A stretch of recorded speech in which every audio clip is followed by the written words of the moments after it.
Hello and welcome to the Build With Baer Workshop. My name is Pat Bear and I'm here to build some Lego and to hang out with you. And I got weirdly faux aggressive about it for no reason. I am trying to throw in some fake energy and have that become real energy. Cause I'm a little tired. I did a lot of yard work today and it sucked. Anyway, I'm throwing the Barricade Lego, the site, the emote in the chat. If you're currently a subscriber, you can reply with those emotes because I would love to see it. Aristofans throwing those emotes in. Appreciate that very much. We're in the intro portion of the stream. We're letting people be casually late before we get into the Lego builds. Because sometimes it takes for a long time for those notifications to go out to people, and so we want to give them an opportunity to be able to pop in here.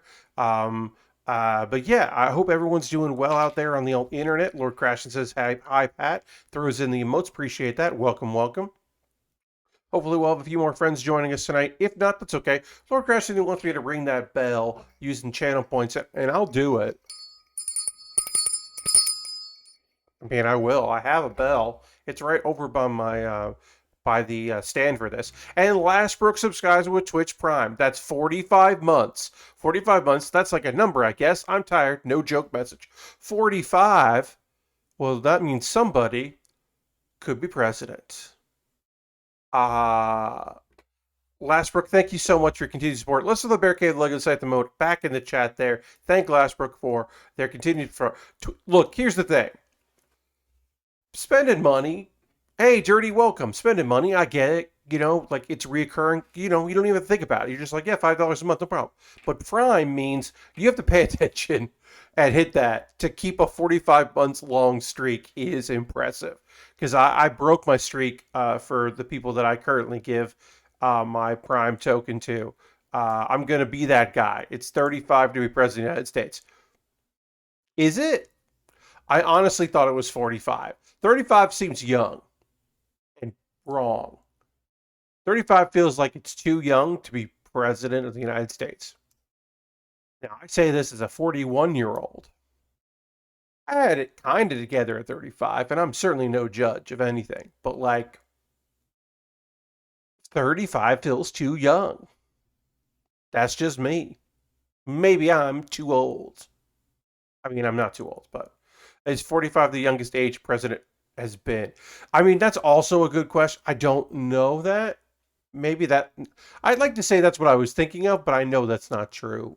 I wasn't thinking that. Anyway, hi. Welcome to the Build With Baer Workshop. 25 to be House of Rep, 30 Senate, 35 President. 25. That's why old people are the only ones considered for President of the United States. I guess so. I guess that's true. 25 for the House of Representatives feels. I don't want to say it. Here's the thing.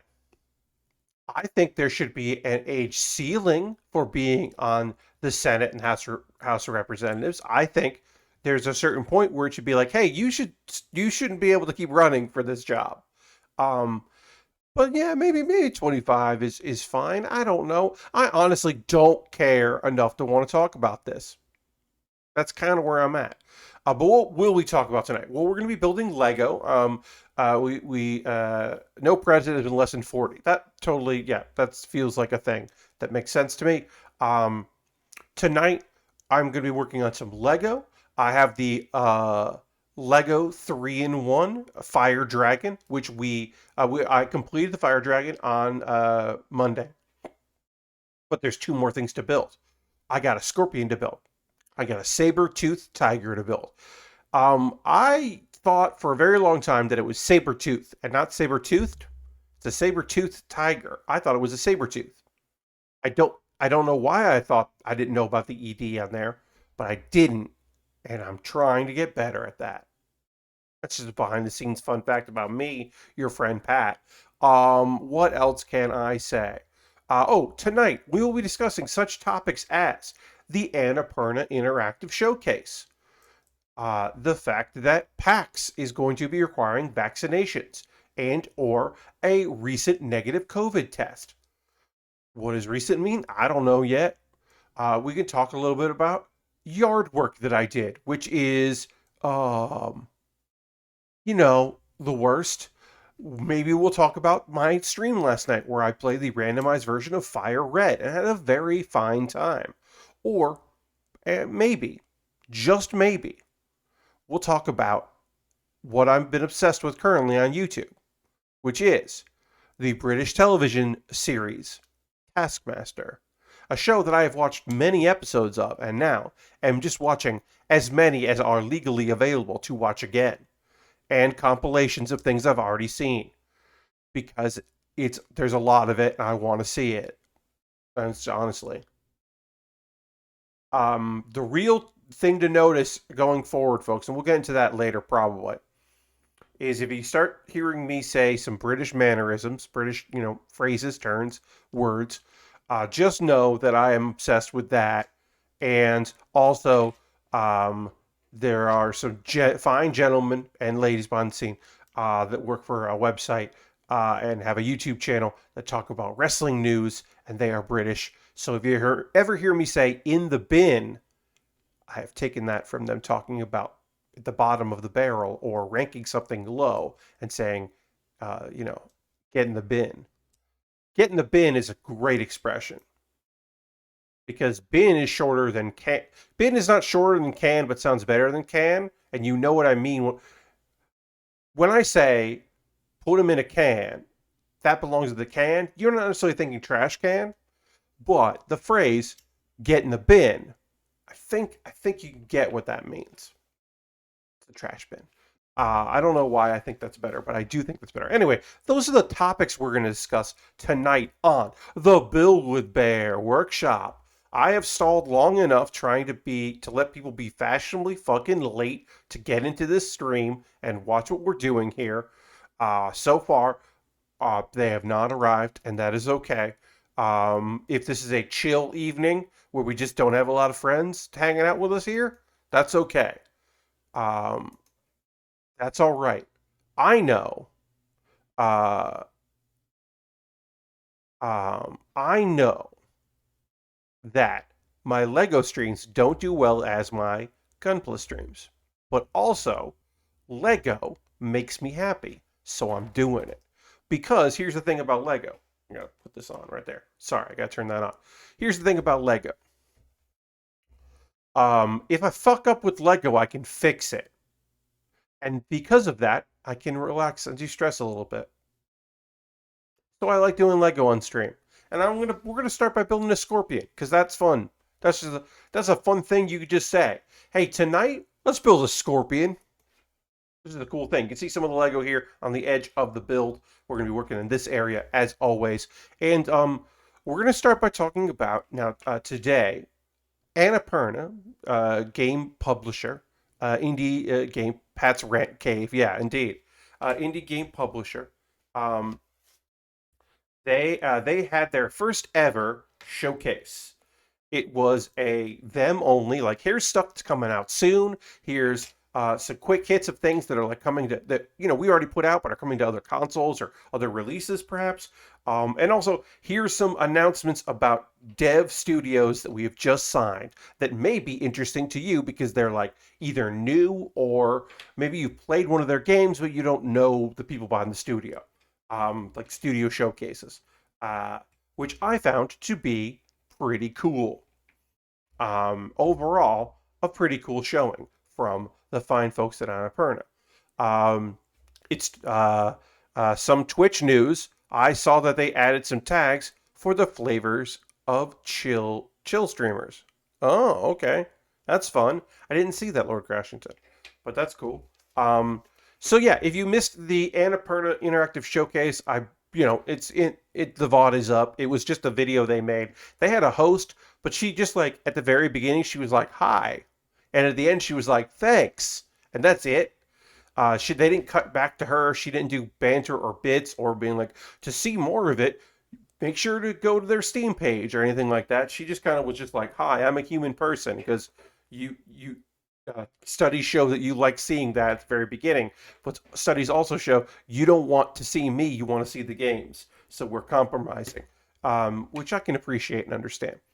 So yeah, it was a mix of, hey, check out these new dev partnerships we've got, and Here are some previews of upcoming games, or here are some updates of games we released. Did you know this game that you played is something we produced?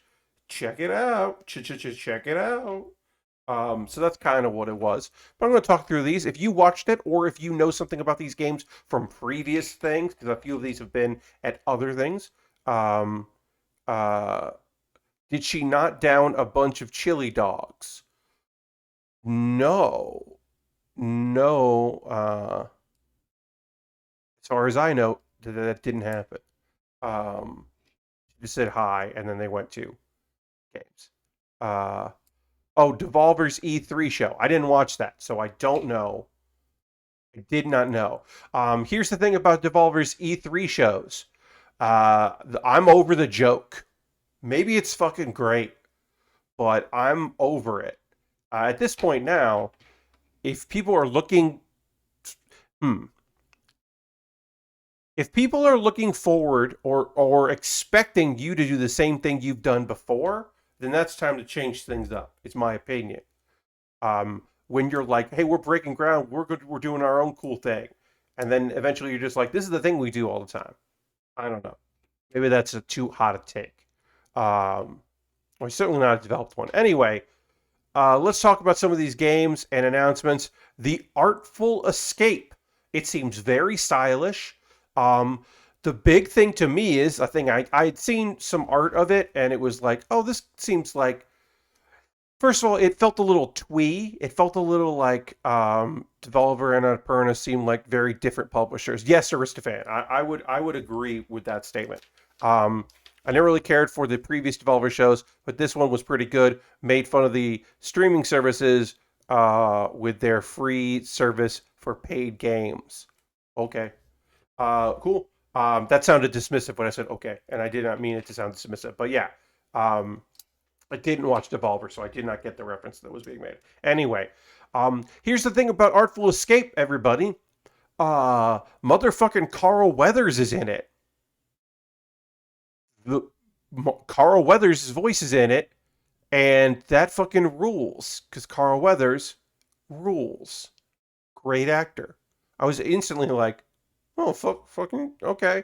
It does feel very twee, The Artful Escape. It does feel like it feels a little art house in a way that I'm like, I don't know. Yeah, yes, that game has quite the cast. Um, it has a big enough cast so you're like, oh, that's right. Annapurna Annapurna is a movie production house that decided to get into games, and they have certainly gone for it. But you're all like, oh yeah, they have like movie deal roots.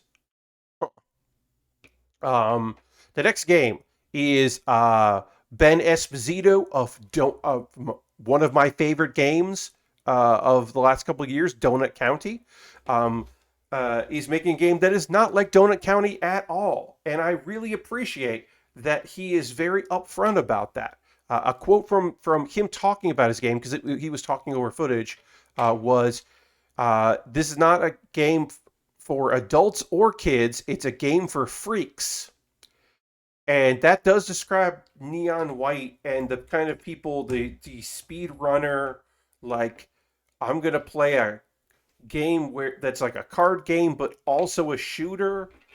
Uh, and I'm going for high scores. Yeah. Um, yes, indeed. Yeah, the item descriptions. I mean, there's a lot of love put into Neon White. Seems like it's just got style, but it's a game I will never play. It's not for me because I'm not a freak. I am an adult or a child though, and so I do also recommend Donut County if you never played it because I think that's a good time. Um, then we had our first dev video, which was very like traditional of like close up of a person, another person, something related, somebody sitting at a computer. And I thought that was good, but was talking about Outer Loop and Eka, who is one of the founders of it, who's been in the business a long time. We were in a panel together. We did one of Dave Lang's Rank It panels, or Let's Rank It, which was very fun. and he's awesome, and his team looks cool, and they got a new game. They don't name, but they say that what they do say is that there's skateboarding in it, but the person who really wanted to put skateboarding or parkour or something like that in the game, because he likes those activities, is basically was like, I'm bad at skateboarding. So we're making sure that you don't have to be very good at the skateboarding sections to still do cool stuff. And I was like, that sounds fucking rad. That sounds cool as hell. And I'm super into that idea of just being like, whatever game we're making has skateboarding in it, but like, don't hopefully you won't get pissed off. We're trying to make it that way, and I think that's awesome. I also love the idea. He's like, yeah, I've been skateboarding for 20 years. I'm not good at it. I just like, hell yeah, that rules. Okay. Um, then we had a little thing of a memoir blue, which is mixed art style. It's like painterly, but then like flashbacks are more cartoony, and they're very different art styles in the same game. Um, and this just has is it the music? Is it the art? Is it the fact that characters are going through some shit? But this feels like one of them art house indie games that it's like, hey, this is like if you want to play a game that makes you cry a bit, and that seems cool. Like, sure. Okay. I don't know if I'll play it, but it seems awesome. I will read a very nice write-up about it that a friend of mine has written for a smaller gaming site. Like that's what this kind of game feels like. Um, like someone would go, "Oh, have you played a Memoir Blue?" And you go, "Oh, that game, that looks great." And that's as like far as I get. That's what the vibe I get from this is. Um, Jessica Mack makes music focused indies like Sound Shapes, which people really, really love. I've never played Sound Shapes, but I have played demos of some of Jessica's other games. Um, Making some sort of action adventure game that also has a lot of music in it. Not a lot of details on that, but sounded pretty rad. Uh, it just seems like a cool person making some cool shit. Um, Storyteller. I downloaded the demo for this. I have not played it yet. I will. Don't fucking worry about it. I will play the demo for this because it does look very cool. Let's see. Uh, Storyteller gives you a bunch of prompts and you kind of build like you basically tell a story by dragging prompts, which are like character names or events or locations, and you're basically making like a 4-panel or larger or smaller comic by like, okay, well, these two characters and a church, ooh, they got married. This character dragged onto a grave because they died because the prompt was given was like a tragic tale or something. So you got to put that in there. And it's just that kind of a thing. Hey, thank you for hosting the stream, Zeno. Appreciate that very much. So Storytell looks cool. And as I said, there is a Steam demo, and I have downloaded that Steam demo, and I will check out that Steam demo. And I will give you my thoughts probably at some point. I might play it next Wednesday. I don't know. Because I haven't decided what I'm doing next Wednesday, so I might check out that demo because it seems kind of neat. Um, Solar Ash continues to look absolutely incredible, and the music fucking kicks ass. And I want to know more about Solar Ash, but all right now we're just getting vibes, and vibes are good, but I would like a little bit more than just vibes. That's my big take on Solar Ash. Okay, so we got a new studio called Ivy Road. Somebody that had worked on Tacoma and Gone Home, and someone that has one of the main people behind the Stanley Parable, or the only person. I don't remember the specifics. They have come together with C418, who did the music for Minecraft and is well known in that. And they have a new studio called Ivy Road, and they can't talk about they didn't talk anything about their game, but they made a weird video, like a not unsettling, but like kind of strange. This is what you did with your time to introduce your studio. This is kind of cool. I'm into it. So I like that. They had good vibes, good weird vibes. Blendo Games has a new game that I will respect the hell out of, but never get into because I I like the how do I want to say this? How do I want to say this? I love the fact that Blendo Games exists and keeps making weird ass shit, but I don't want to play them. And Skin Deep uh, is that it's this like third person stealth space thing where like you're trying to fight. I don't quite understand what's going on. It looked cool, but also like you can rewind death. Uh, so you if you fuck up, you can like fix your mistakes, which seemed neat. But yeah, Skin Deep seems very cool, and I applaud Blendo for making cool games for other people that are not me. Let's see, what else do I want to talk to you about? Um, Stray. Oh, I'm sorry. So there's some like real quick hits of like coming to this or this is gonna be here or whatever. Like here's a little vibe of this thing, and they didn't really get into that. But one thing they did show a few seconds of that I've seen more about is Telling Lies, which is an FMV like first person game that looks pretty cool, and I want to see more about Telling Lies. Then we got Stray, which is you are a cat and you are solving environmental puzzles in some sort of future where there are robots and like mutant bugs. And you got a drone friend that you're helping, which is just a cool thing to say. That's going to be a PS4 and PS5 exclusive. Uh, Meow, good sir. I said meow. Indeed. But yeah, you're a cat. You're just like and you're not like a did I do this part wrong? I did. It's supposed to go like this. No, this. Um, Sorry, trying to figure out. Okay, I think that's right. All right, I think it is right.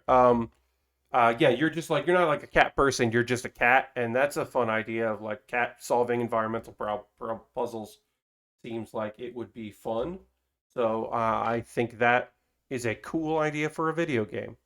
No Code is a studio that they have made things in the past, and they're a studio. I like this idea. So they're a studio that's made some really atmospheric horror games, but apparently, up until the game they're working on right now, they never set out to be a horror studio. They just made shit that people found unsettling and spooky, and they weren't necessarily trying to make a game in the horror genre. And I think that is a fascinating thing of like, oh wait, no, we wanted this to be weird, but is it like creepy? Oh no. Oh, all right. So I think that's a fun idea. But this next game is starting out, and they're like, we're gonna make a horror game. And then the big thing where if the host had been talking in between, would have said, all right, we got one more thing for you, and that one more thing is kind of big for many people, which is, I would say, many people are going to be excited about this. Outer Wilds one is coming to Switch, which is cool. Wasn't on Switch yet, coming to Switch, so that's very cool for peoples that if that's your primary. Um, the other thing is we got an expansion. The I like they said the one and only expansion coming, which is just like yeah, all right, sure. But that one and only expansion is called Echoes of the Eye, and they're weaving it into the narrative, which means that if you're playing for the first time, it's just there, I guess. So I don't know if you can access that stuff without starting a new save. I don't know how that works. But and then I also appreciate they were like, hey, and now here's a vaguely cryptic trailer, and it was. They weren't lying, and I think that's a good idea. I don't need a trailer for that expansion. Yeah, I mean, like if you liked Outer Wilds, then here's more. Here's some other Outer Wilds. It would probably be good to know how it connects and how it narratively goes in, and if you can get it to it, if you've already beaten the game, um, how that would work. But yeah, and if you haven't played, and you're like, got a Switch, and it might be a great time to jump in.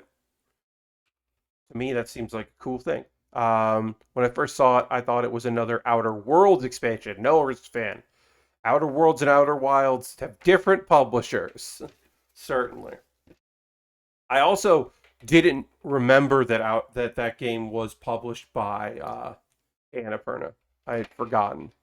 Uh, I I played a little bit of Outer Wilds. I didn't love it. Um, it I got what it was trying to do. I found I wasn't very good at doing the things, and I wasn't progressing in a way that made me happy. But I think I sunk about like 11, 12 hours into it. I like I like everything about it except I didn't feel like I couldn't tell if I wasn't good at it or if it wasn't fair. And that's a obviously a very bad sign that I was like, is this me or you?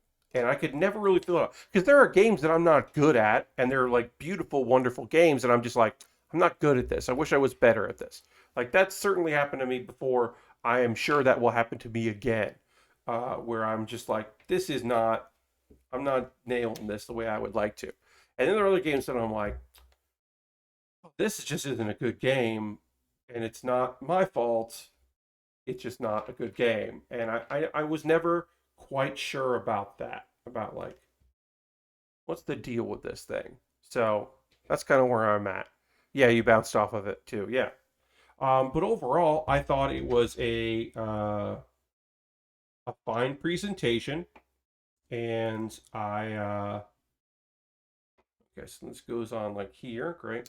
Yeah, I thought for their first like thing out there, like look, I joked about it before, but I mean, it's very true that some people just want to see the games, and other people like to have that host, like to have that, like, bounce back to this, more information coming soon. Like, hey, this is what we can tell you about this.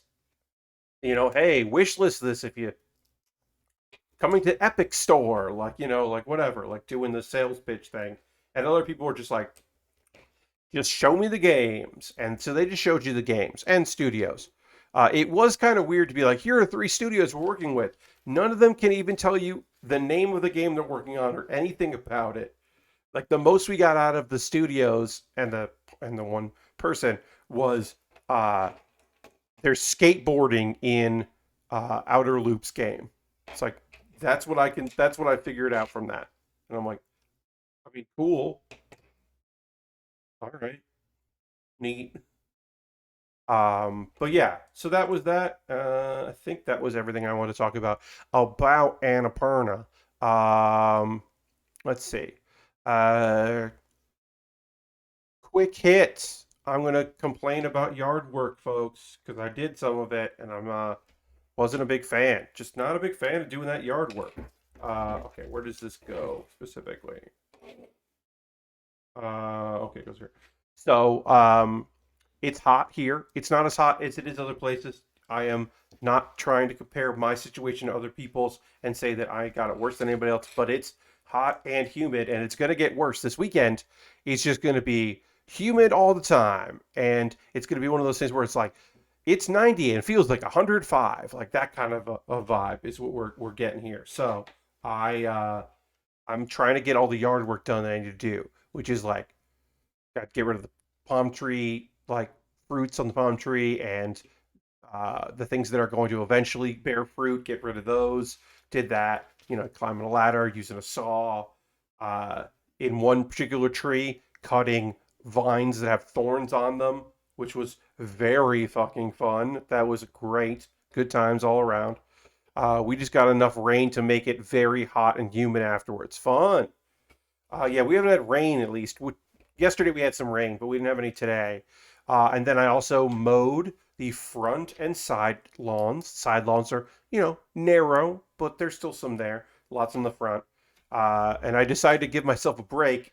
Tomorrow I get to go and rake all of the grass that got mulched, but didn't get mulched into nothing and is just there as dead grass. And I got to rake all that up.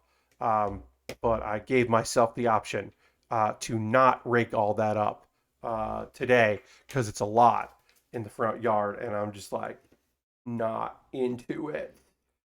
We did one of these. We're doing the other one right now of our scorpion. Look at that face. Good face. So yeah, that was fucking fine. Mostly it was just like, ugh, what am I doing here?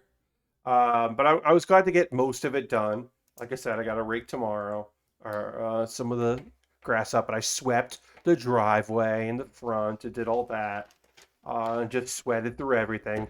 I went for a walk because it's going to be, as I said, just brutally humid coming up, and so it felt right to me to uh, not I'm not going to go for a walk later, so I'll get some exercise in and catch some Pokemon. I'm trying to trying to finish up this week long quest thing before, so I'll get my walk in to maybe catch some Pokemon.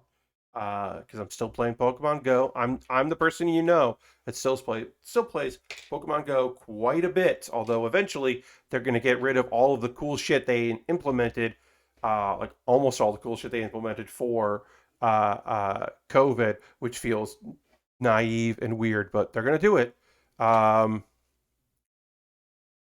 Power Wash Simulator, Lord Corrections has a new community vote up now with Submarine versus Viking Longboat and Excavator versus Steam Locomotive.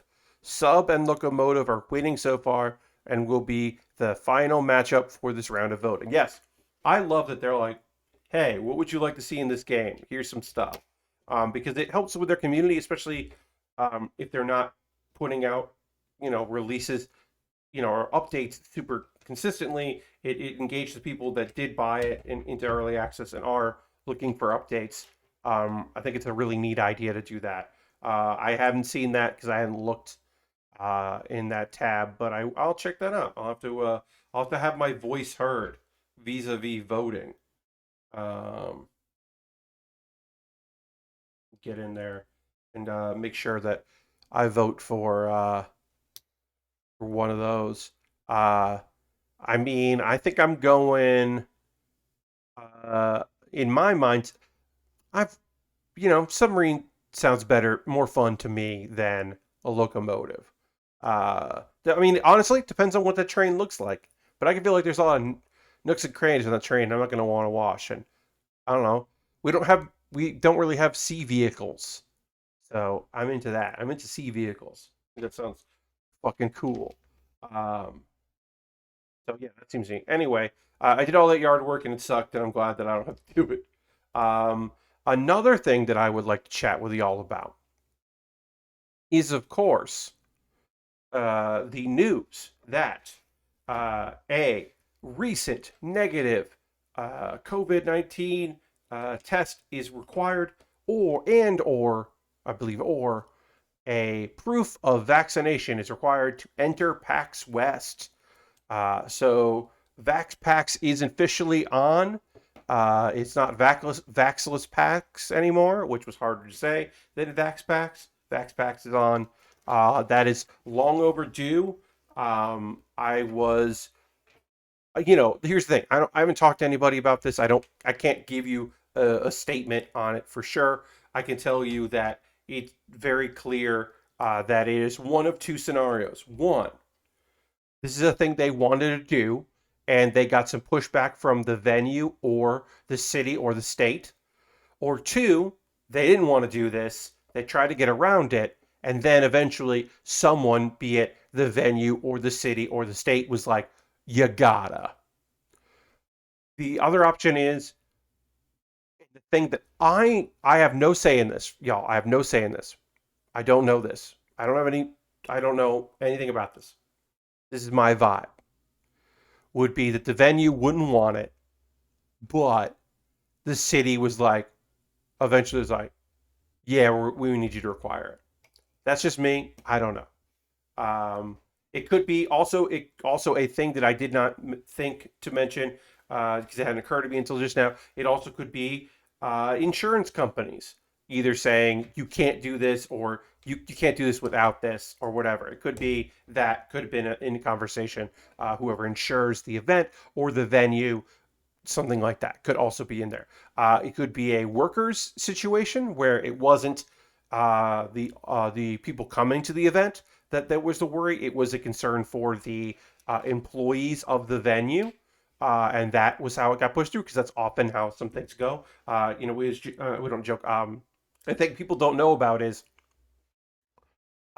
in the state of New York, it is illegal to smoke indoors in bars and restaurants, not for the public safety of the customers, but it is for the safety of the employees. Harold's hosting the stream. Thank you, Harold. So it's not looking out for people's general health. It's like, well, you shouldn't be exposing workers to smoke like that.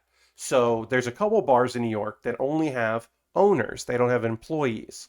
There's one bar that has two owners. They're brothers, and they're the only people there. They have no employees, so you can smoke in that bar, which is disgusting.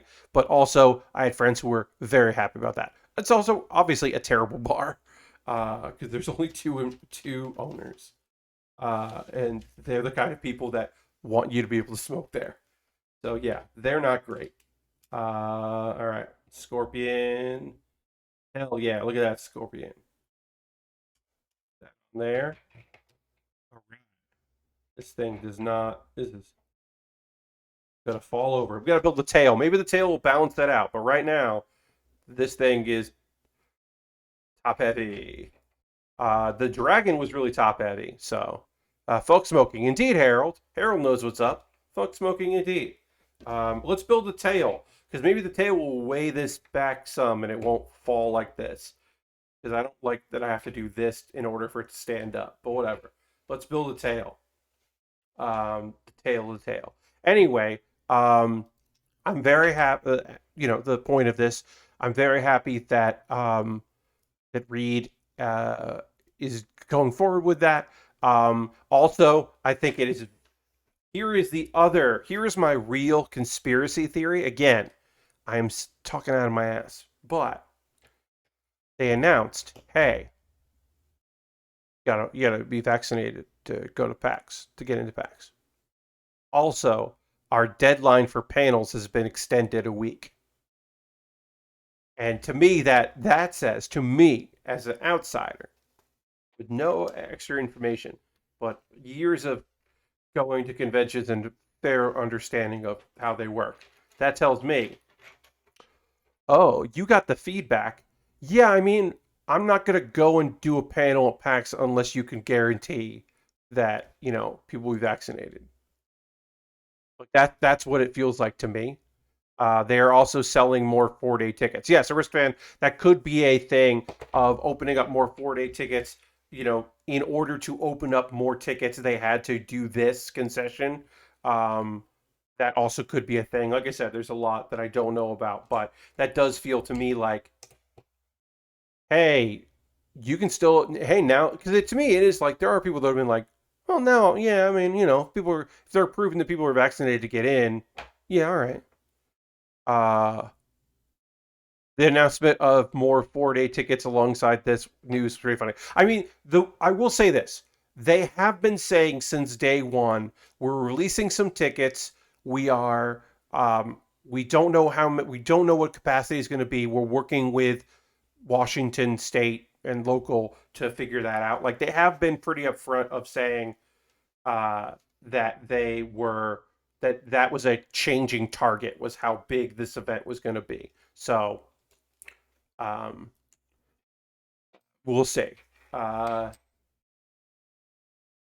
mean, they were going to do the temperature check anyway, so this is better. But I mean, look, I'm not going. Again, I will say this about the. I said this about PAX. I'm going to say this about New York Comic Con, Anime NYC, any other event that I would be excited about going to. PAX Unplugged, anything like that. I have no plans on my own to go to any of these events. But if a company or program or event planner, wanted me there to do something, I can't really turn down that opportunity. So that is an instance where I would attend these things if it was for work. If if my previous contract employers wanted me to go to an event, if uh, and work, if new people that I know in the industry wanted me at a thing, if someone was doing an event on the East Coast and they were more interested in having someone from the East Coast come in rather than fly their long-term employees cross country, like that's a thing that I would consider. I vague tweeted about a thing that I'm not going to explicitly say what that is, but there is I got invited to do a cool thing in November that takes place in New York, and I was like, I will not be in New York in November, so I cannot attend this, and it is a little to me a little heartbreaking because it's a thing that I think rules and I would love to do, and it's just a fucking bummer that I'm not gonna be able to because I don't live in New York. It's like, oh fuck. That venue I've been to as an audience member and never and worked at as a tech person, but never performed at. It's just like, fuck, unbelievable. Want to do it so bad. Anyway, I don't get to. So I was just like, oh man. But yeah, like I always have that kind of like, PAX Australia. I always hear about a few events. It seems cool. PAX South, people I know go and talk about the stuff. Like the PAXs I don't go to, I'm always like kind of got that FOMO feeling of like, oh, that would be fun. Oh, I wouldn't mind going. Oh, I could have gone to that. I would have gone to that. This one, I'm like, in it's weird that there's a PAX that I'm not involved in, like a PAX West, because I have been going to PAX West for years now. It is weird that this is a PAX West I'm not going to. I'm not doing panels at. That is strange. It's a strange thing. I did have one person I know ask, like, "Hey, I'm looking for people.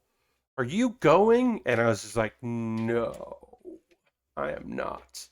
So I am a little like, "Oh, that's weird," but I don't know.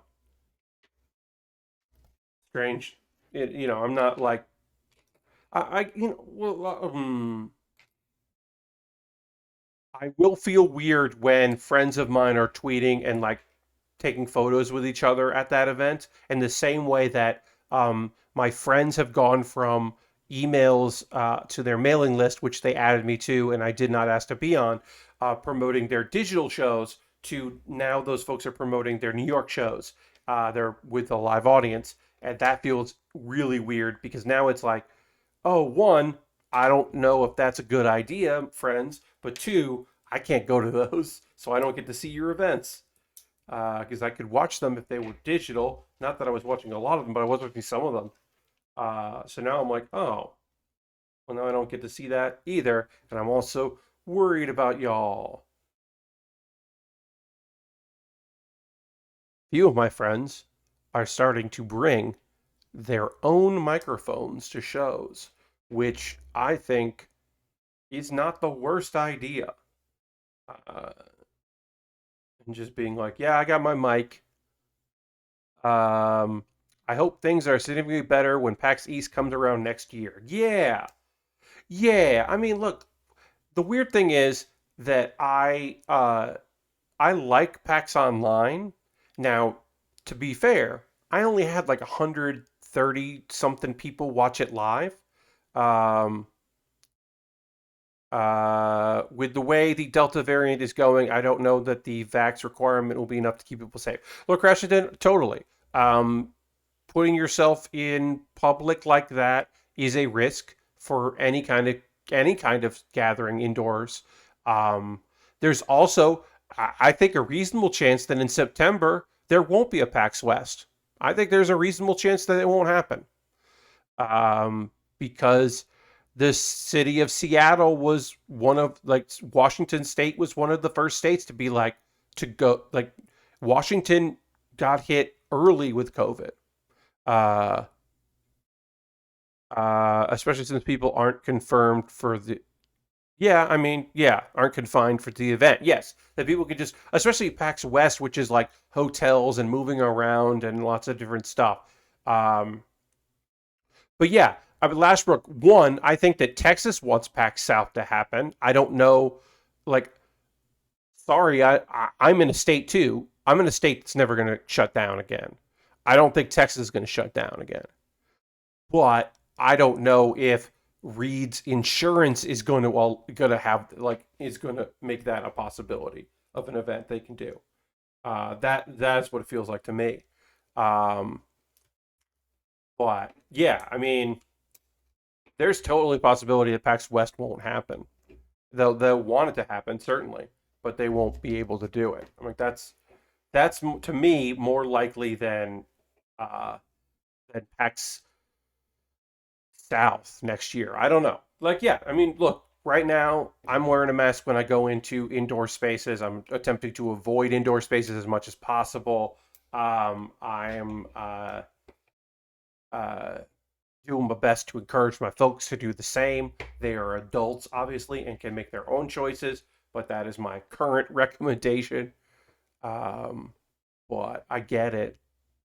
Uh, I don't know. I think I'm going to go to the beach this summer, probably for a day, and just try to social distance as best I can because I haven't been to the beach.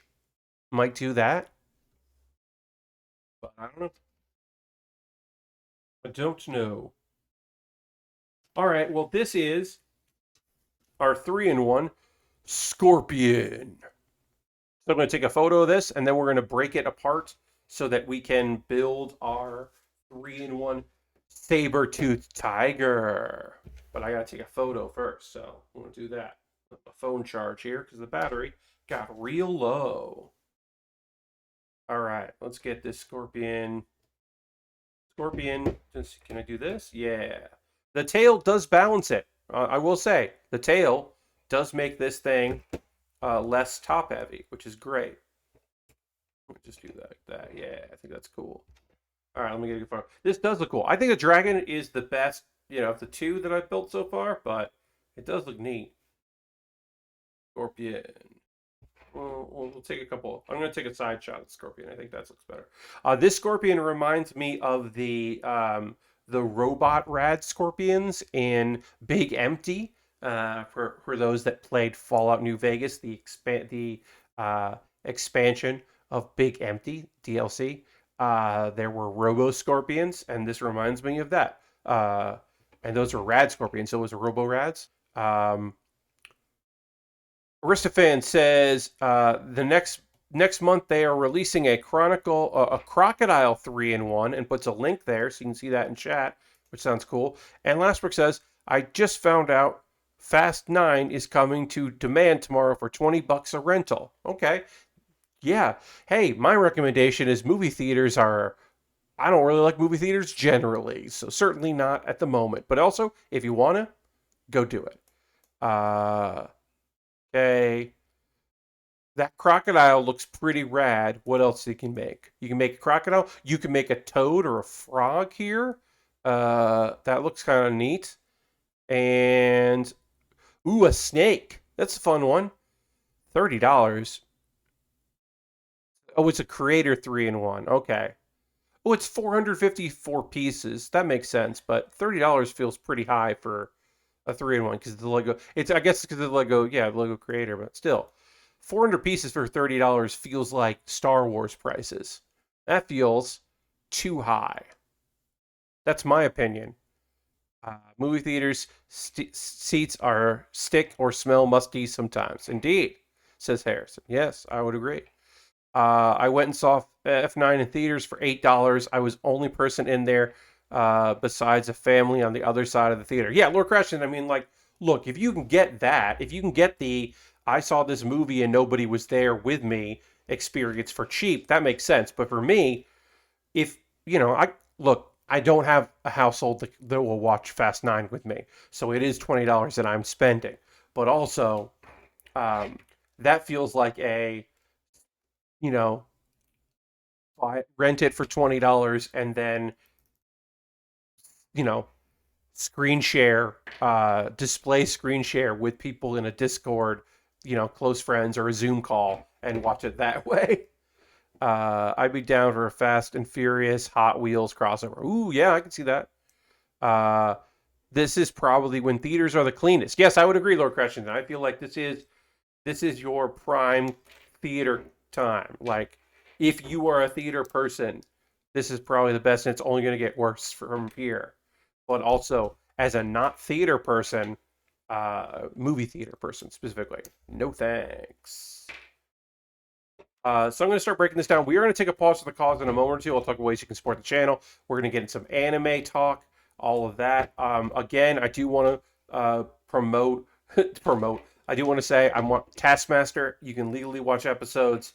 Um, I believe season 3, I want to say, or season 5, has Mel from maybe it's season 3. There's a season or series, whatever they call it, series instead of season, that has Mel from one of the former co-hosts of Great British Baking Show.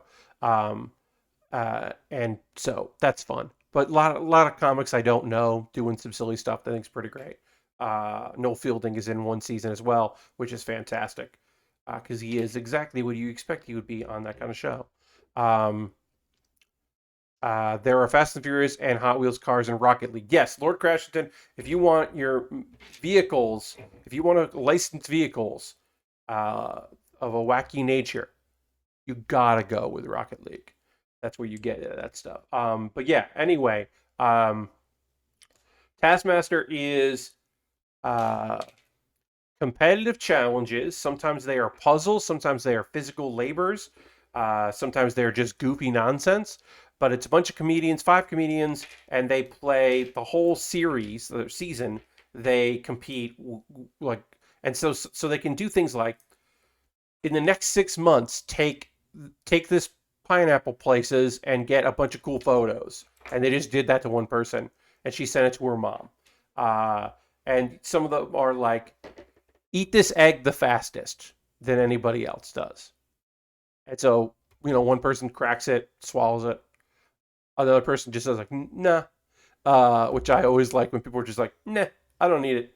Because you don't get your points until they bring everybody together in front of a live audience and show clips from these events. So you're like, if you're saying no, I'm not going to do a thing, you might not get any points. It might not matter, or it could be the tiebreaker that either has you win or lose that you didn't do. Like sit on top of this thing and pour a bottle of wine into a canter. Person that gets the most in wins, and one person just was drinking out of the bottle and then just dropped it, and it shattered and a little bit of liquid went in. But if he'd done better, he might have won. It's fun. It is interesting to see people like blatantly cheat or blatantly overthink things. There's a thing where it's like, propel this pea the farthest. It must land on this red carpet and stay there. So somebody put it on the red carpet, rolled it up, and then got in a taxi, took it a very long distance, round trip for as much money as they had. And I think it was like 18 kilometers or something round trip. That counts. That person propelled it because they used the word propel, not throw or launch.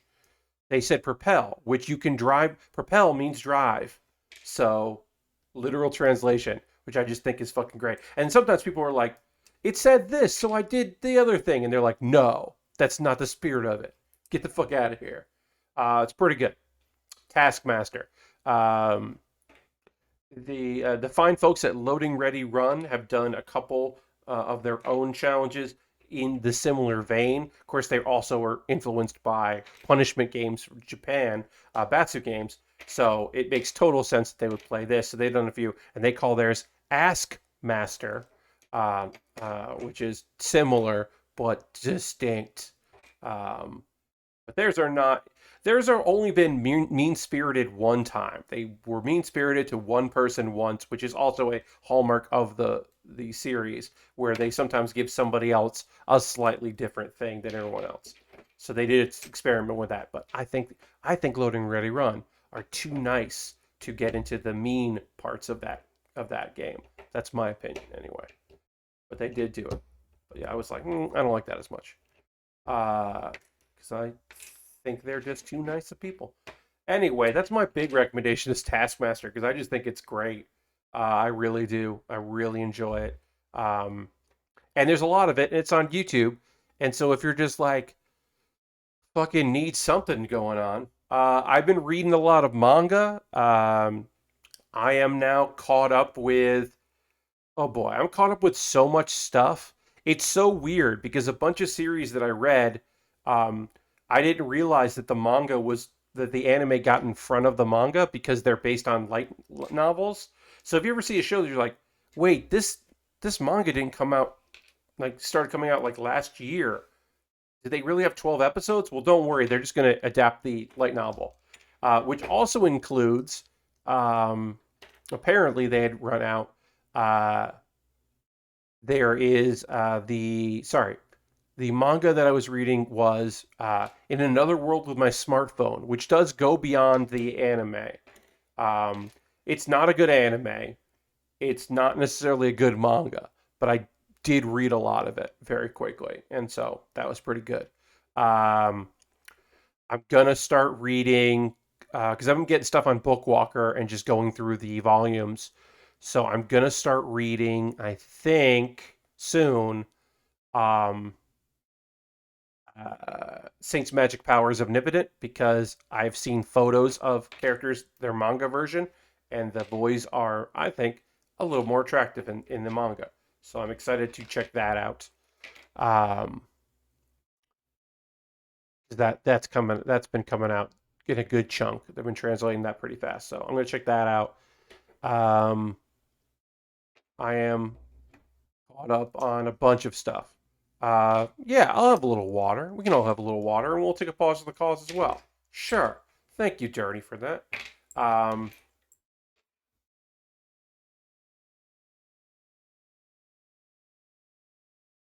but yeah, I've been reading stuff on Comixology, and I've been buying stuff on Bookwalker because I had a really good discount on stuff there. I got a discount code from someone I know, and a friends and family discount on Bookwalker. And that was very good. I got a bunch of stuff for a very low rate, and that was great. And it's nice in the same way that as an adult person, we'll say that. I am a man, but I'm an adult person. As an adult person, there's something just nice in the year 2021 that I just buy manga or buy access to reading manga legally. That I'm not a not reading scanlations, adult type person, a D Lord Christian. Um, that, yeah, that I'm not going in that route because there are legal avenues for it, and I am going with the legal avenues that have been available to me. And I think that's in the same way that I don't go for fan subs. I don't go for illegal ways to view shows. I don't do any of that stuff these days. Um, I just watch things, and that's cool. Brave, yes, I'm very brave. But I mean, that's just like my feeling on it. It's like I can, so if I can, I should. Um, it does mean that there are a bunch of series that, look, Shonen Jump, you can just, you can get those next chapters. Back ones you have to pay for, but the newest ones, if you're up to date, you can just read them, which is great. But the monthly stuff, you kind of have to get the English volumes. So you have to wait, right? So that does suck because, like, I want to be up to date on Kuma Kuma Kuma Bear, and I'm gonna have to wait another like 3 weeks to get the next volume when it comes out. Which is really that's the show that oh boy, I can't actually wait to read the manga because they had to adapt the light novel because the anime went so far past the manga at this point. Um, it is interesting to see that show was definitely changed. I keep hearing hype about Chainsaw Man. Yeah, yeah, Harrison. I have read a little bit of Chainsaw Man, and it is Um, it is visually stunning as a manga. I think it is brutal and great. I think it's going to be a fantastic series that also a lot of people are going to watch the first episode and go, that was great. I'm not watching anymore because it's brutal.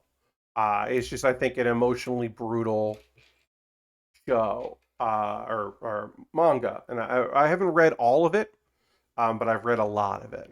And I did eventually feel like I was done with it. So, but I'm going to give it an episode or two. You know, I do want to check it out. I'm happy it's being adapted, but it's a rough show.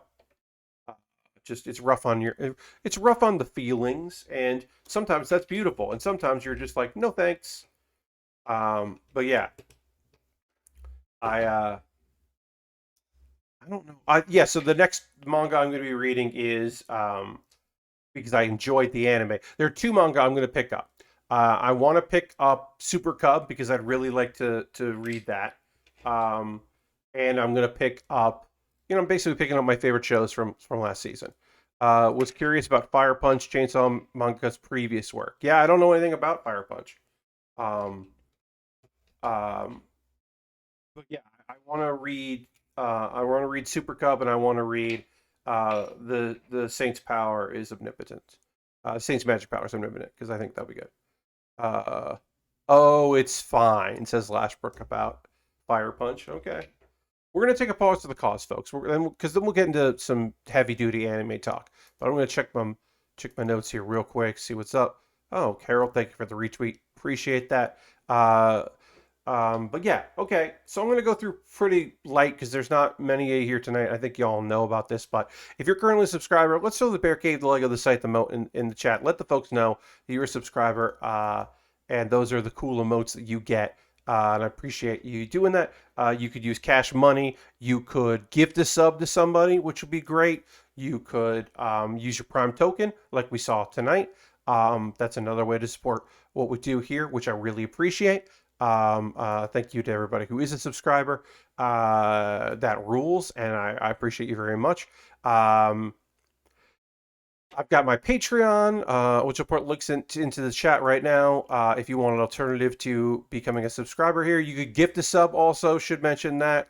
Thank you to Aristophan and Mr. Hadel for gifting subs. That was very kind of you. Harold just cheered 15 bits. Thank you very much, Harold. Bits and coins, always appreciated. You could do that too. Yes, bits and coins, always appreciated. So thank you for that. But yeah, I got my Patreon. I got direct donations. Everything I make through YouTube, direct donations, Patreon, Twitch goes into buying model kits. I got a good little backlog here. I'm going to be building more stuff soon. I got stuff coming in the mail. Apparently, the Calamity, Full Mechanics Calamity from Gundam Seed is arriving at USA Gundam Store in the next few days, and then they will ship that out. So hopefully I'll have that in a couple weeks because it will take a little time to get here from Florida, but not much time. Hopefully, it gets to Florida pretty fast, which will be rad. I have an Amazon wish list. If you want to support me that way, you can go to my sorry, you can go to my Amazon wish list. I'll just talk about a few things that are on there. I got low cost Lego. I got expensive Lego. Um, I've got some model kits in the high grade, the master grade variety, inexpensive kits, incredibly expensive kits that have been cheaper a couple days ago and maybe drop in price again. Stuff that is, just like outlandishly expensive and like $44 for a high grade. I don't care that it's the Victory Gundam V2. $44 is a lot of money, but unfortunately, that is the reality of this right now. But yeah, I got a bunch of kits and a little bit of equipment that I would be happy to build. And if you buy something from my wish list, or alternatively, get me a gift card from USA Gundam Store by buying a gift card and then sending me my tweets my DMs are open on Twitter. You could send me a gift card code there because they'll send it to you in your email. You just copy and paste and send it to me. If you do that for either of those things, I will build the thing that you bought on stream before I build anything in my backlog. That is my promise to you. That's truth, the whole truth, and nothing but the truth. Um, I'm just going to put the two links that I want to talk about here. Pat Bear's Anime Club. I have a new episode coming out on Monday. This past one was the panel I did for PAX Online. If you didn't see that panel with Heather Derry and Ian Horner, you can check that out. It's good. And then Best of Build with Bear. If you see something in the stream that you think is funny or interesting or embarrassing or whatever, you can clip it. You can always clip something. And then if you clip it, I might use it as a clip for the Best of Build with Bear. And I'm looking for my own clips as well.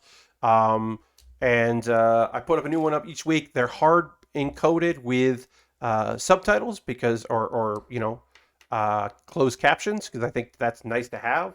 And that's the thing I could do with a short clip. So I'm doing that for all the videos. So yeah, and this one I put up is from one of my cooking streams where I said where I said peanut butter bites because I didn't want to say the other thing. I'd written down the recipe is something else, but I didn't want to say the other thing, so I said bites instead. So check that out. I think it's pretty good. Pretty good episode. All right, we're going to talk about some anime. We are going to talk about some anime that I watched, and then I'm going to continue to work on this kit because it's time to finish disassembling our Scorpion so we can start assembling our next and final thing, the Saber-Tooth Tiger. But we can't work on the Tiger until I fully disassemble all of this. So while I do that, I'm going to talk to you about some anime that came out that I watched since Tuesday. Am I going to talk to you about 3 isekai and then a show that has some supernatural elements to it, but they're a little light on the supernatural in this episode? Yes. 3 very different kinds of isekai. We have That Time I Got Reincarnated as a Slime, Season 2, Part 2. This was setting up... Unfortunately, this is stuff we knew. We knew that Clayman was going to have the Walpurgis, which was the meeting of the demon lords, and he's got his plot and he's going ahead with his plot. So we knew that. So this was like information we knew. The big thing of this episode that is, I don't know if this was in the light novel or if this is an anime creation, but it wasn't in the manga. In the manga, one of the dryads was like, we are so excited. The dryads are so excited collectively to be in contact with Ramiris again, because she's the queen of the spirits, and when she became a demon lord, we lost contact with her. In this one, it is never said that their relationship ever existed. In the anime, the dryads are just like, we love her. It's the queen of the spirits. We're so psyched about this. And they're like really into her. And there's like literally a line where she's just like, Ramiris, who's a little pixie, she's a little fairy, is just like, these girls can't get enough of me. And it's like, yeah, I don't know what's going on with that. It's such a weird moment.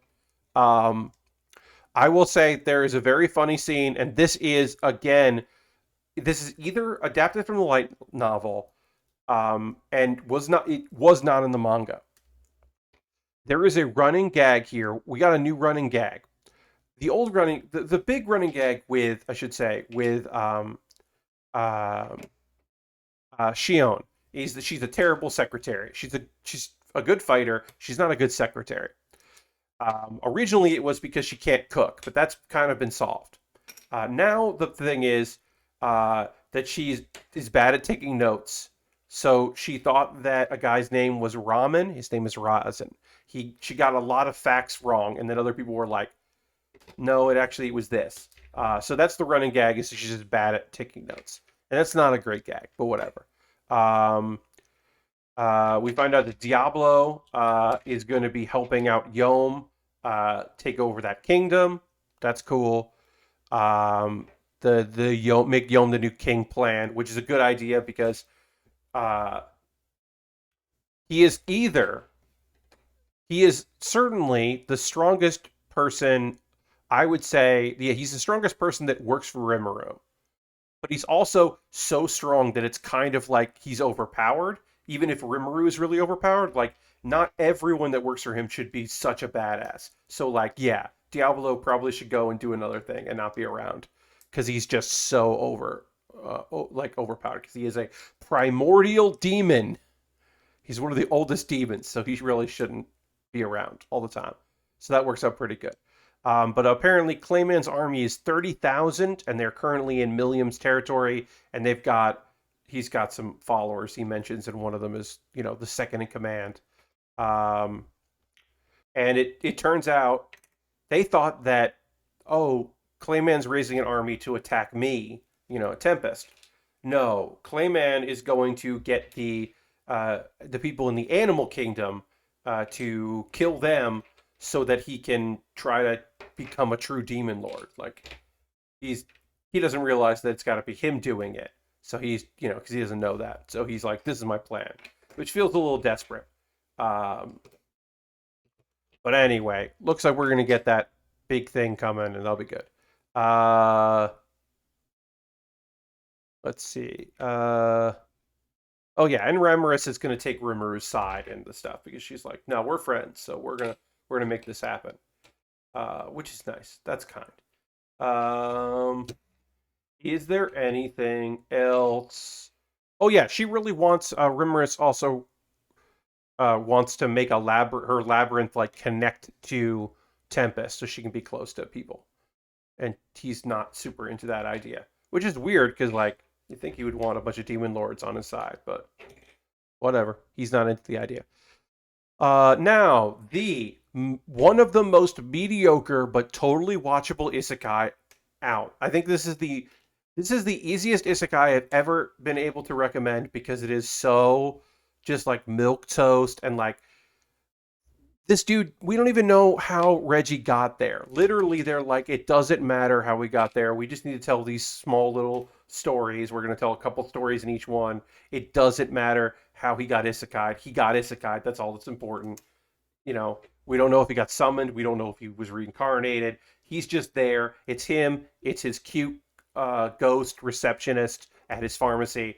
It's his cute wolf beastling who calls herself a werewolf because he called her a werewolf probably, and she is clumsy, and it's just the misadventures of them like helping people. That's all it is. It's just so like outside of this episode had like, oh, some characters drank a thing they shouldn't have, and now they're horny. It's like, okay, sure. But maybe they're just more honest, but their honesty is horniness. I'm like, great, whatever.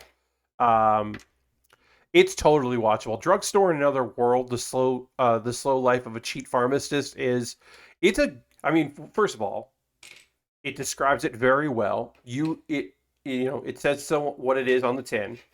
It very much is a slow life, slice of life about, a pharmacist in a fantasy world. Like his potions taste better than other people's potions, so he's popular. He's a good pharmacist. That's it. That's the fucking thing. All right, let's build this Saber-Tooth Tiger. Hell yeah. We need a red one. Anyway, Reggie and Nola come across a squirrel that has been poisoned, and so they heal the squirrel, and they don't think anything of it. And then the next day, oh, the squirrel has shown up with some nuts as a thank you. And they're like, oh, that's cool. Oh, these are rare nuts that, oh, neat. Oh, these are very rare, apparently, because the owner of the Rabbit Tavern, which they go and get food at quite a bit, is like, oh, yeah, there's this story. This is the fabled sauce that's made from these, but nobody can even find the nuts to make it. So it's crazy you've got this. Also, they're dealing with a thing of I didn't even write his name down. He is a comically cartoonish evil man. Like, you're just like, oh, this guy came into town, opened up his fancy restaurant, and now he's trying to he's threatening the other restaurants. So like, just like the definition of a cartoon villain. Like, literally, if they just all call him Pierre, because they're like, you look like a guy that's named Pierre. Like, it's a weird insult. And he's just like, that's not my name. It's not Pierre. But it's just like, you're the villain. Anyway, Reggie makes the dish. It's very popular. That guy loves it and wants to buy the recipe from Reggie. And it's just like, oh, there's no price to pay for that, and it's the whole thing. And does he get his comeuppance? Not really, but does he give up? I guess so. It's good. I don't know. Later, a character from the first episode, who her name is Ferris. She was having issues where she was so anxious about her relationship that she was in that she was having trouble sleeping, and that made her anxious, which had her trouble sleeping, and that made her manic.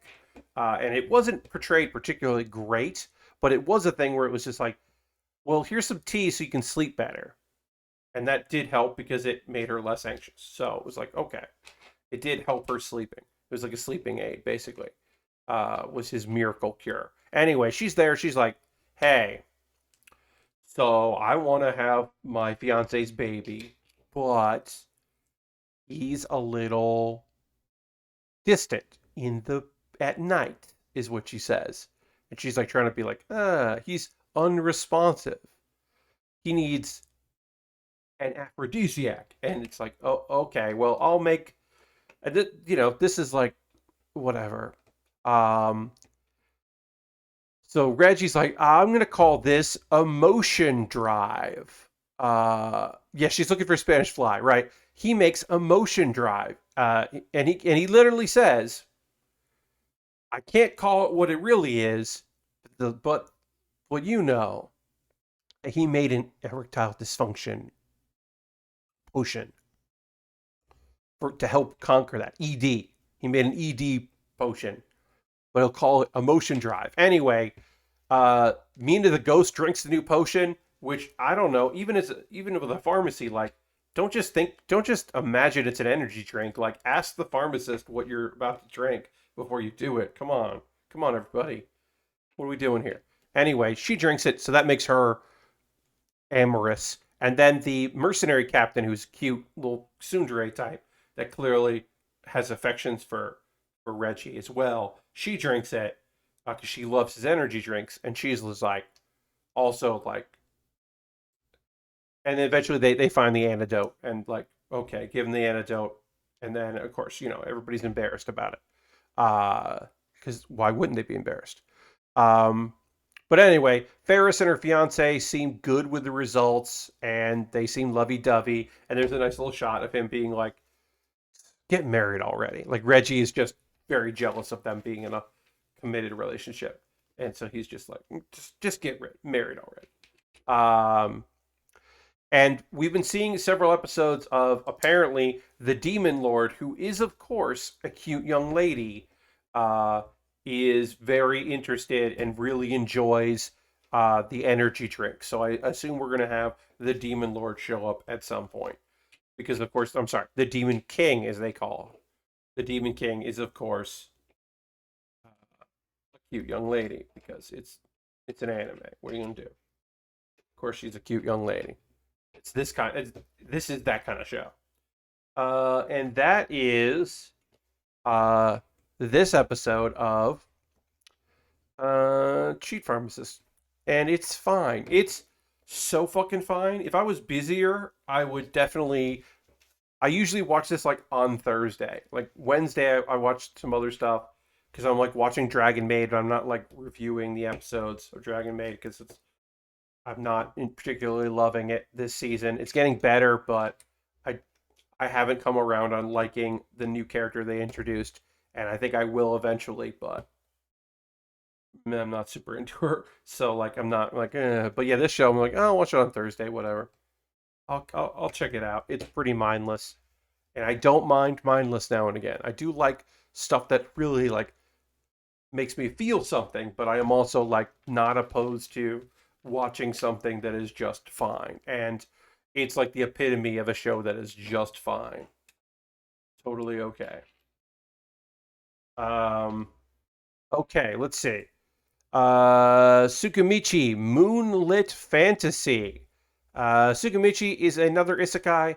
This one's twist is that Makoto is a guy whose parents came from this world, and then someday the goddess of that world wanted a favor, which was basically to have one of their children come and be an adventurer.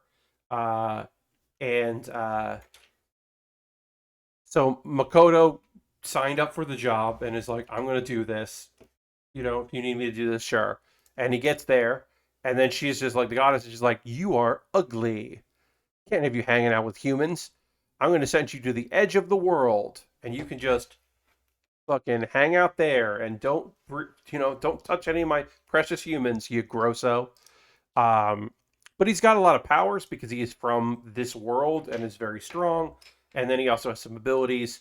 Uh, so he's got the other major characters in the show. There are only two that are really important for this particular episode, which is he's in a town full of adventurers, and these adventurers suck ass. Anyway, he's got Tomoe, who is a dragon woman. She just looks like a samurai, but she is a greater dragon. And we got Mio, who looks kind of like a bit of a ninja kind of vibe, or a sorceress or something. But her thing is that she is a demonic spider, but she looks like a lady. And they're incredibly strong. And of course, people don't buy that they'd be that strong, and they don't think he's strong. Uh, anyway, so a girl named Renan comes and says, "Hey, my sister's been missing for a month. I think I know who has her. I need your help." Um, Unfortunately, find out she is also she believes she is double crossing Makoto because he's trying to get close to him to find out what he has valuable and steal it, because the people that have her sister are using her to get stuff from people, which is awful. And Makoto, one, Rinan's sister, let me look up the name of that. Can't remember what her name is. I wrote it down somewhere. We'll find it. Kind of reminds Makoto of a girl. Oh, Toa. Toa reminds Makoto of a girl that he knew when he lived in Japan. They look similar, so he's like, he's taking it personally. Also, this is a good little girl, just looking for her sister and the people that are helping. Of course, the bandits are led by the strongest adventurer in the Adventure Guild, local adventurer, who is, of course, shady and shitty. And he's just like, hey, come work for me. And he makes look, they snuck in, they broke the wall and freed her, and they're just leaving. They are demonstrably strong and noticeably strong. And he's still like, hey, the guy that hired you sucks. Come work for me. And they're like insulting him. And it's just like, oh, dude, you're going to get killed. And basically, they're like, okay, let's not kill anyone. Let's hold back.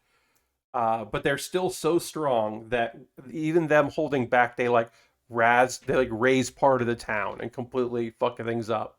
But they do save the day. And Rhiannon is reunited with her sister, and Makoto punishes the ladies by tying them up to an arrow and shooting the arrow into the distance and launching them out. Because really, the honest thing is that his parents were adventurers in this world, and so he's trying to like live the life they led. And so he wants to go on this epic adventure. And he's in the guild, and now he saved two people, so now he's going to keep going, and we'll see what happens next. It's very clear, I don't think it's very clear. I do believe that he might run into other people that he knows. Like I said, I think it's interesting. They've already toned down Mio's character, in that she is a girl who very much has tendencies like, if you've watched Konosuba, there is a character in that Darkness who is just like, I'm just not a big fan of the character trope that she portrays. It's a similar one where you're like, oh, I don't want the character who just likes to be mistreated that is your character type. I'm like, I'm not a fan of that. So I'm hoping that she doesn't, that gets mellowed out a lot. And hopefully, and if you have more action, it will, and it stops being a joke.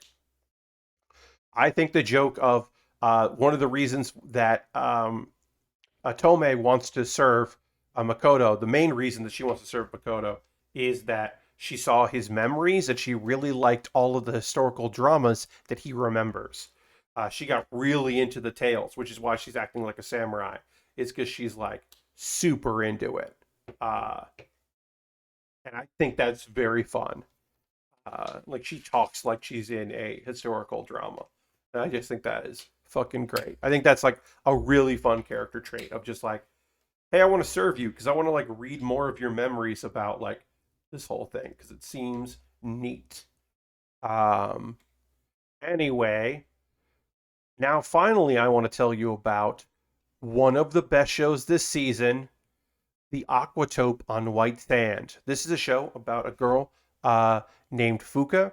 She was an idol. She was in an idol group. You know, she wasn't in the biggest idol group, but she was in an idol group. Um, and she ended up quitting that.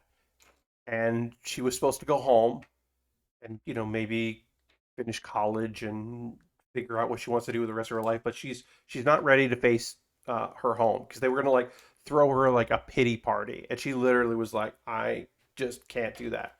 So she just goes to Okinawa like on a whim and ends up meeting Kuguru, who is a high school student who's graduating, uh, and she is trying to save the local aquarium that her grandfather owns that she went to a lot as a kid and has sentimental value. So she's trying to save the aquarium so it doesn't get sold off.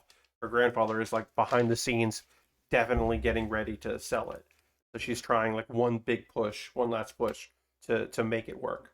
Okay, so we did this one thing here on the Saber-Tooth Tiger, so now we're doing more of this. So we'll get that going here. Oh, oops, no, what happened? Oops, I don't know. I thought maybe I put this on wrong, but we'll figure that out.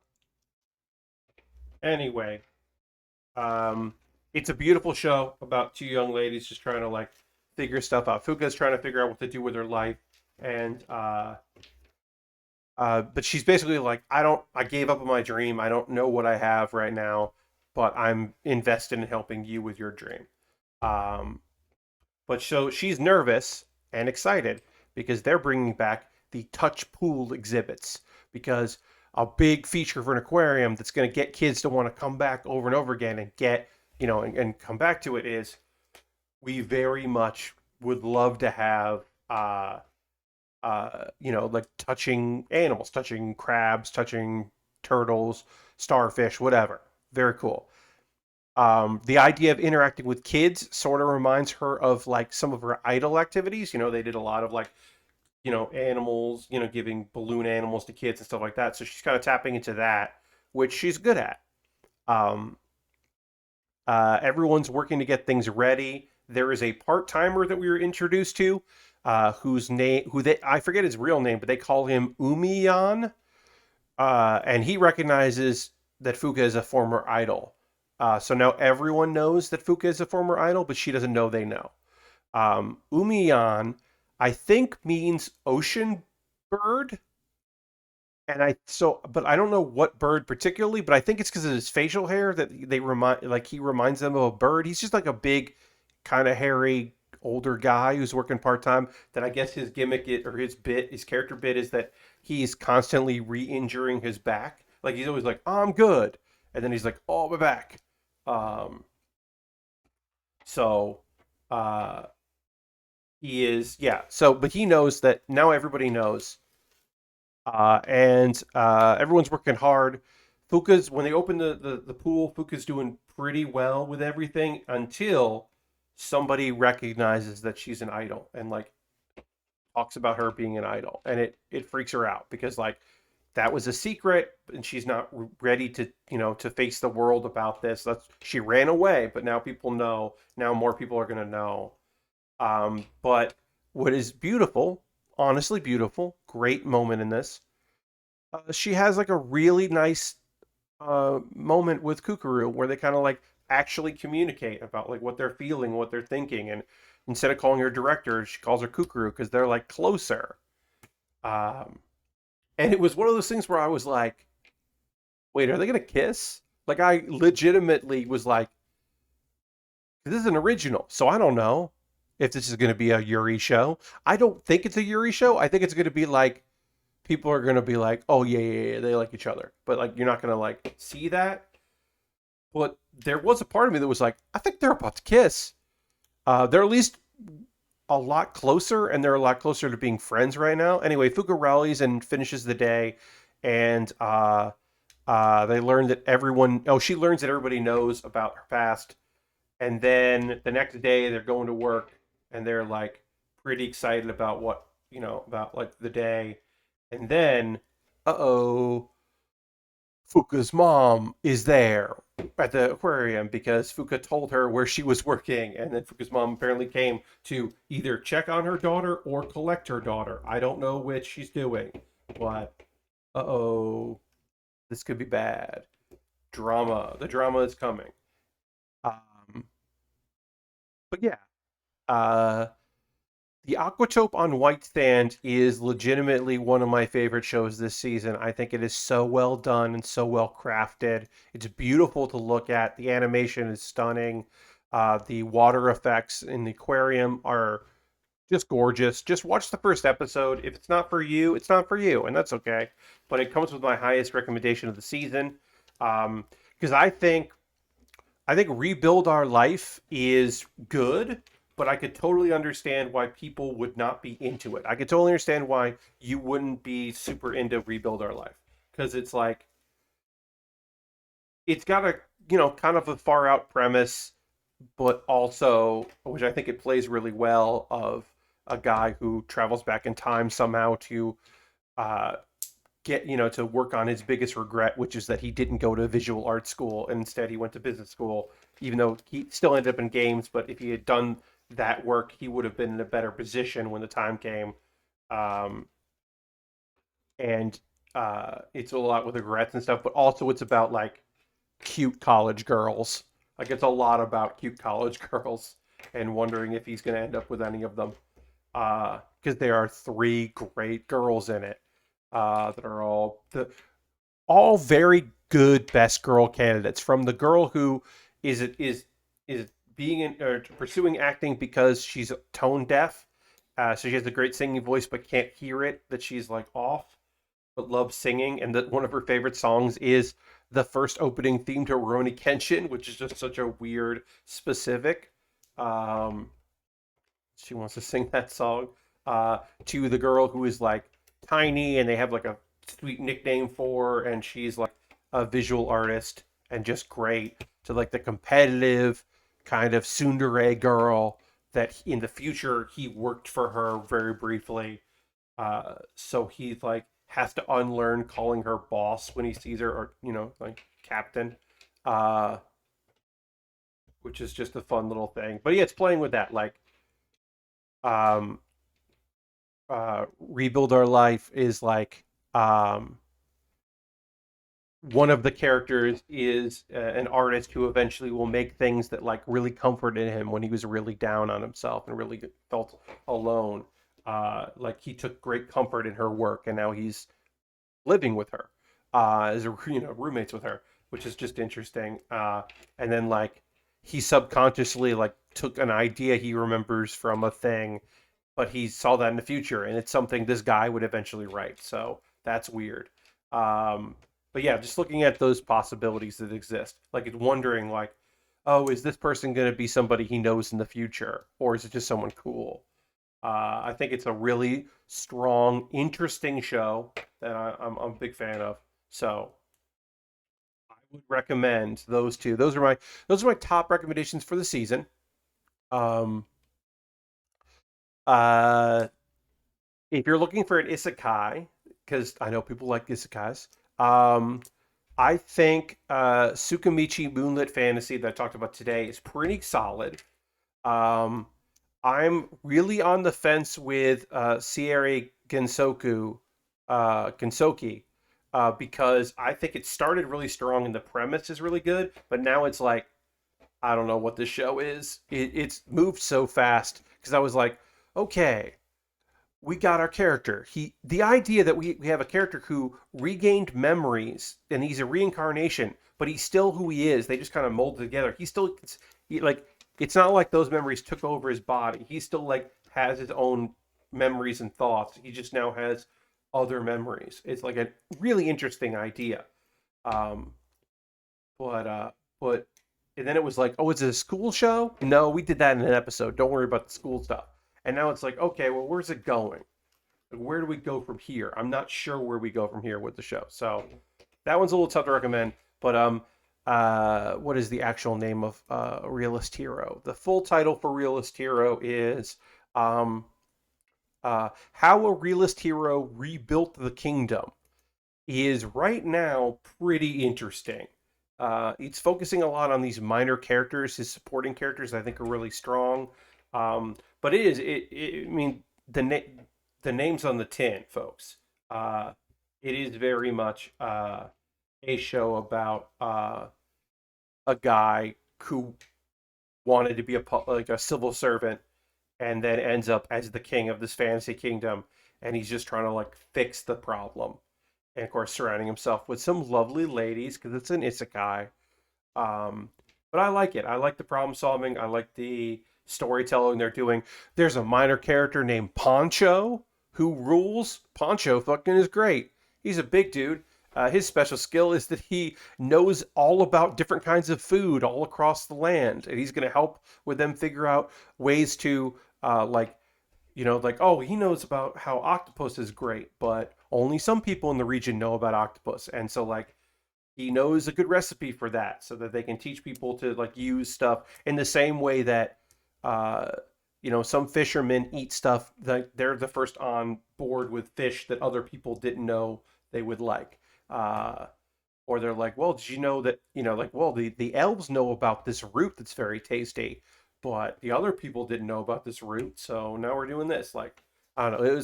It's like this kind of like somewhat practical way to approach this kind of world building that I'm super into. Hey, we can start assembling here. They gave him a cooking show. Yes, because so instead of like in his mind, it's like, oh, well, one way to kind of encourage people would be to have like state sponsored television and like let's do a cooking show.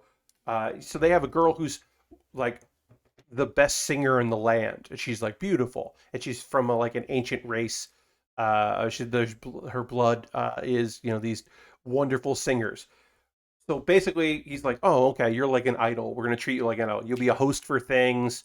You're beautiful, and you sit and you soothe people with your songs, and so like, great. So yeah, you should have a TV show that because they have a way to communicate with people visually, and it's just like, yeah, we're just gonna have a cool show where you eat food, and we'll do a cooking show because it's better to do that than like not everyone can read in the kingdom, so you can't just like send out letters. Um, I don't know. There's some practical stuff about it that I think is fun. Uh, um, so I'm interested to see where it goes. I like the premise a lot. So yeah, I think those three are probably my favorite shows this season. And there's some other stuff that I'm like watching that I think is good. Like there's some other shows that I think are like fine. Season two of My Next Life as a Villainess. I'm excited to see where it goes. I didn't really love the first like arc. It felt way too short, so I'm interested to see where they take that. Um, I'm, as always, enjoying Welcome to Demon School, although Welcome to Demon School always feels like the second part, because we're in the second half of the season. It always feels like the first same thing happened in the first season, where the second half they're like stretching it out.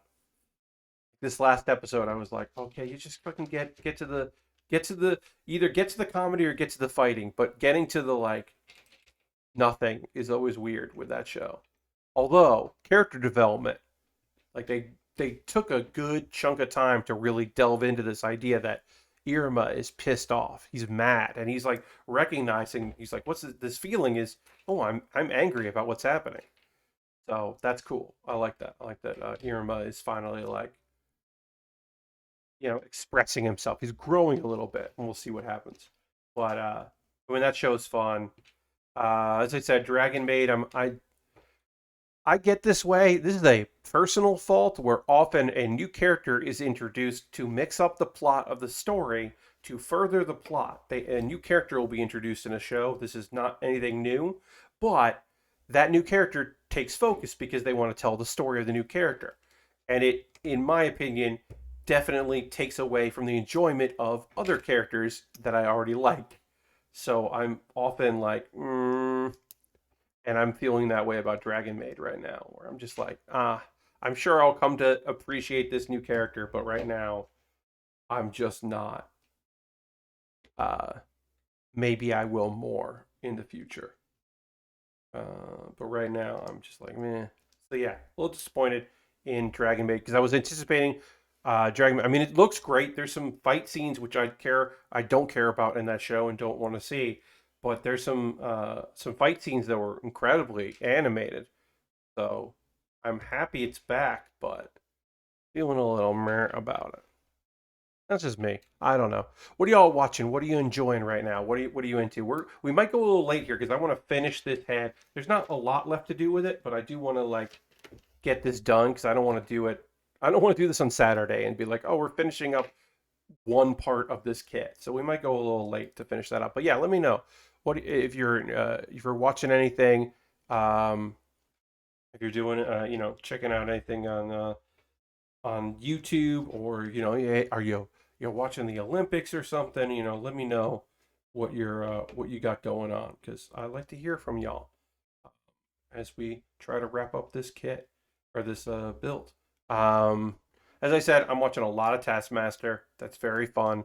I've been reading some manga. That's been good. Um, I'm prepping for it's because it's coming very soon. Um, More Hearthstone. I'm not going to stream it anymore because I'm just not. That's not something I feel comfortable doing at the moment. Certainly, but I will probably play the expansion because that game still brings me soothing. It's still fun and soothing to play. So I will probably keep playing that. Um, let's see. Harold has been rewatching some old episodes of The Panelists from Loading Ready Run, which is their take on a panel show, which is very fun. Um, that is a good series. So yeah, that is a fun rewatch. Um, Lord Crashington has been watching Fresh Prince of Bel Air, which is still great. Hell yeah! I'm sure a lot of that holds up.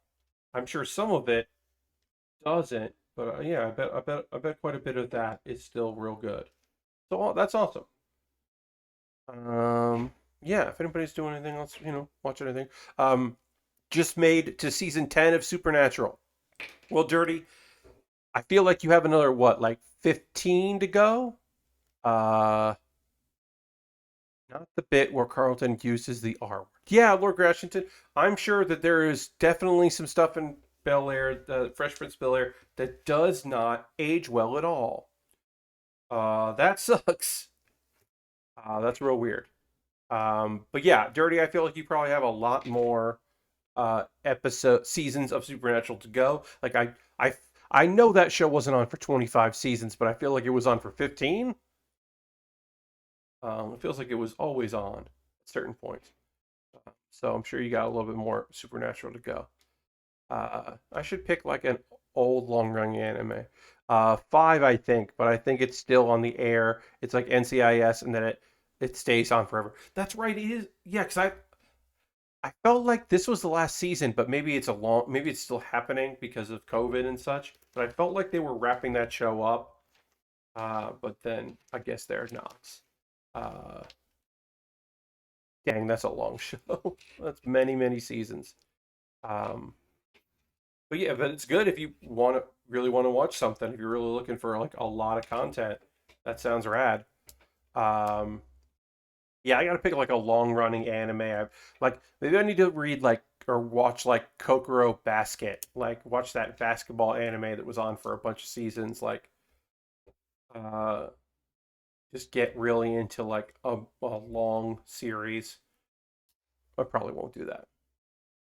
Get into one of those boxing animes that was on forever. I also probably won't do that. Um, Somebody I know was like, they're just now catching up. Their big project they started in like the fall of last year was they were like, I'm gonna get caught up on One Piece because I haven't watched it in years, in like 5 years, I'm gonna get caught up on One Piece. And they got caught up on One Piece. They're now like up to date with the anime. They're watching it weekly instead of like six at a time, which is bonkers. It's just like that rules. They're like, yeah, I remember really liking it. I'm gonna watch it. I'm gonna like go back and watch the whole thing. And it's just like, hell yeah, you do you. Like that sounds great. Uh, I think they're slowly trying to track down all the movies and watch all the movies, but which are some of them are. There's like a couple pretty good movies. I mean, there's one that's like not canonical, but uses canonical characters. That's pretty okay, and does feature like the cool music and then like the long walk music, the staple of early uh, One Piece. So I'm like, that's pretty neat. I have thought about just like uh, just like reading, like starting with the first issue of One Piece and just reading all of the manga. I was like, that project that might kill me. So I don't know, because I've like read or watched so much of it that I'm like, I don't know if I can read that, but that could be fun. It could be neat. All right, we're almost done with this kit. We are almost done with uh our saber-toothed tiger. We just got to put the ears on here and then the mouth and the fangs. Okay, yeah. All right. So yeah, we'll stick around for this. We'll finish this up tonight because, like I said, I don't want to be like starting Saturday stream and be like, okay, and now we'll do this. I do know that I have a kit coming in the mail that someone bought on my wish list, so I'll probably be building that on Saturday because I believe it'll arrive tomorrow. Um, so I do believe that I'm going to have something from my wish list to build on Saturday, and it will be a model kit or a Lego set. It will be either a very small Lego set or a decent size high grade model kit because I think both those are bought off my wish list, and I'm expecting both of them to arrive. I don't know if this was one person buying it or two different people, because I didn't notice when the model kit was bought. I noticed when the Lego set was bought because it was a small Lego set and it was like the top of my wish list. So I noticed when like the cheapest thing gets bought generally. So Saturday I will either be building a tiny Lego set and then moving on to model kit or a model kit. I'll figure it out. I might build the tiny Lego set because that could just be fun, and then build the model kit. But that's the Tri-Age. I can tell you that it's the Tri-Age Magnum, I believe. Uh, yeah, I think that was the high grade. I want to say, which is a cool looking high grade. So that'll be the next thing that I build. And then the Lego set is like a tiny, like 100 something piece, tiny Millennium Falcon. So I was like, oh, that also will be fun. That was bought off my wish list. Okay, yeah, so we gotta do this. And then, like I said, those haven't arrived yet, but I think they'll be here in time for Saturday. All right, and then this goes into this. And then we got our fangs here. We got to put our fangs there. Ooh, yeah. And our fang. Our saber-tooth. Late answer because I was playing Unite, but I rewatched Garth Marenghi's Dark Place now that it's on Prime Video. Yes, Garth Marenghi's Dark Place is now on Amazon Prime Video for free. So I would recommend that if you haven't seen it. You never knew it was only 6 episodes. Yep, that's the thing about British TV series. A lot of times it's just like it's weird to have like Doctor Who is an abnormality that it like was on for so many things. Taskmaster, which was talking about, it's really odd that they did a bunch of that because it's a little different. But like, yeah, like written television, they just do a few episodes and then they're like, cool, we did it. And maybe they'll do a second one, but most of the time they're like, nope, we wrote the thing and we did the thing we wrote. Congratulations, everybody.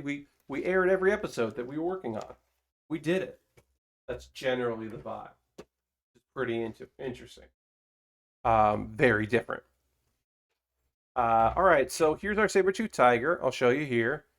Get the mouth open, rawr. This is very cute. I think I like this better than the Scorpion, but not as much as the Fire Dragon, because the Fire Dragon ruled. But this one is not top heavy at all, so that's great. Also, it has a very tiny tail, and I like how tiny its tail is. I think that's cute. So I'm gonna kind of take a photo like this, I think. So it'll look like the two things are facing each other. But anyway, I'm gonna take this photo on my own damn time. I'll take a photo of this. But right now, we're gonna raid. That's how we're gonna end the stream tonight. Is we're gonna end with a raid. Thank you all so much for being here. I hope you had a good time. As I said, I'll be back on Saturday with another stream, and I'll be working on something that was bought from my model from my uh, something that was bought off my wish list because it looks like at least one of those two, if not both, will arrive. So let's see who's doing something here. They're playing Destiny, but they'll probably finish up soon.